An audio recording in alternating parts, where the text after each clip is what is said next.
आज की दुनिया में लोगों को अपनी जिंदगी पर ध्यान देने से ज्यादा दूसरों की जिंदगी में झांकने की आदत हो गई है।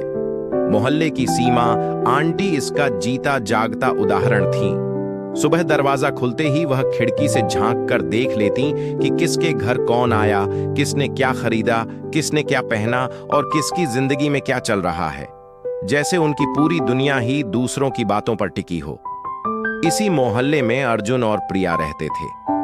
उनकी शादी को 3 साल हो चुके थे। दोनों प्यार और समझ से अपनी जिंदगी बिता रहे थे। अर्जुन नौकरी करता था और प्रिया अपनी पढ़ाई के साथ साथ पार्ट टाइम काम करती थी। दोनों के सपने बड़े थे, घर लेना, नई जगहों पर घूमना और धीरे धीरे अपने परिवार को बढ़ाना।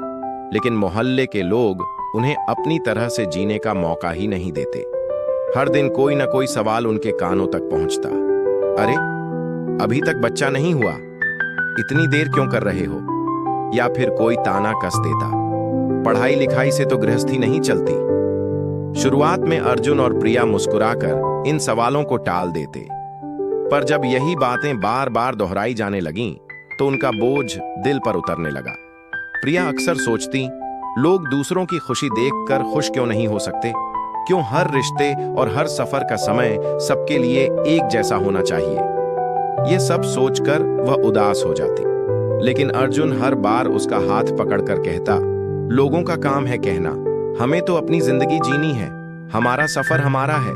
धीरे धीरे प्रिया ने ठान लिया कि वह अब दूसरों की बातों को अपने जीवन पर हावी नहीं होने देगी।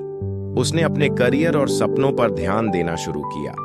अर्जुन हर कदम पर उसका साथ देता रहा। दोनों ने मिलकर तय किया कि वे समाज की उम्मीदों के हिसाब से नहीं, बल्कि अपने दिल की आवाज पर जिएंगे। मोहल्ले वाले बातें करते रहे, ताने कसते रहे, पर अब अर्जुन और प्रिया उन बातों को सुनकर मुस्कुरा देते।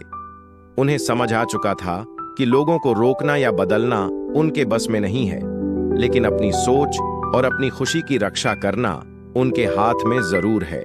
इस कहानी से यही सीख मिलती है कि दुनिया में लोग हमेशा दूसरों की जिंदगी में ताक झांक करेंगे, लेकिन असली ताकत इस बात में है कि हम उनकी बातों को कितना महत्व देते हैं।